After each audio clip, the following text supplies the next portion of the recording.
A vine ceva frumos pentru Bian Viț, pentru fata lui, pentru Maia, fondul ăla ce Gheorghe vă fost. Da, să fie frumos.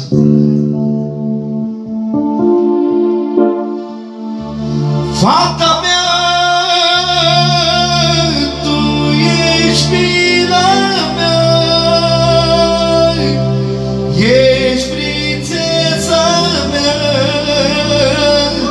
tu ești Maia mea.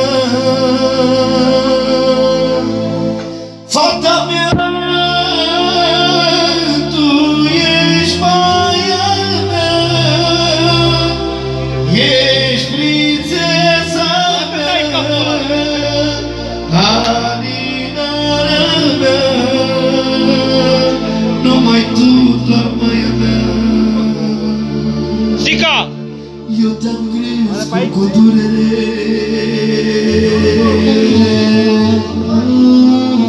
atunci când am avut putere.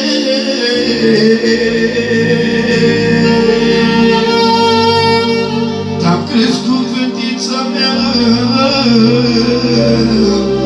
numai tu ești viața mea. Mama ta te-a părăsit,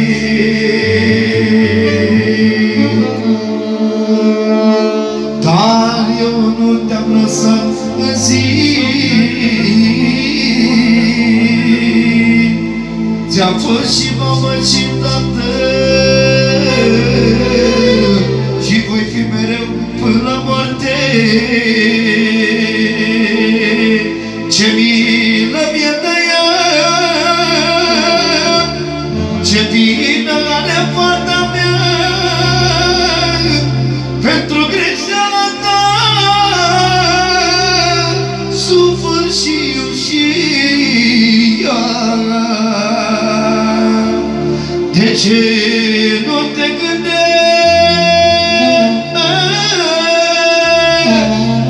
De ce nu te gândești puțin la fata ta?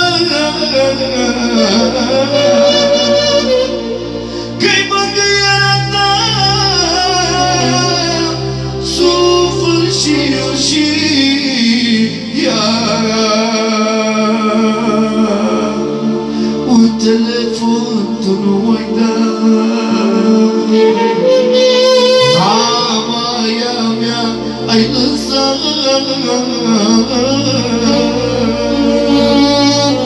Ai lăsat-o singură și-am luat eu problema. Mi-a crescut fetița mea, numai cum am putut eu, măi, Doamne.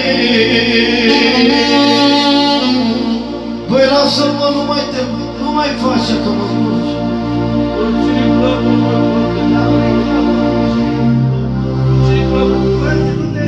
Ți-am crescut fetița mea.